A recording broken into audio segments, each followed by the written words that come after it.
Pido a Dios que lo perdone,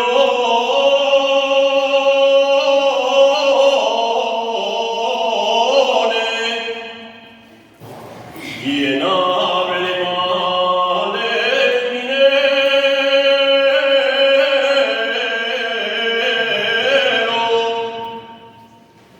Pido a Dios que lo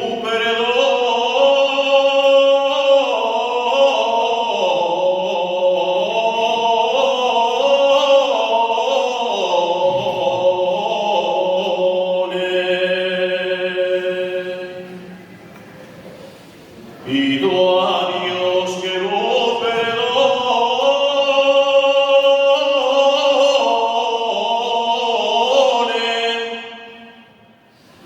que les suaves más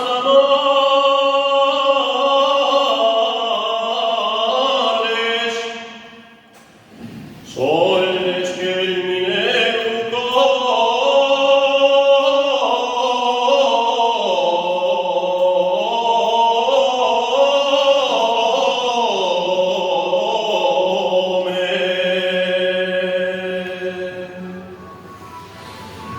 de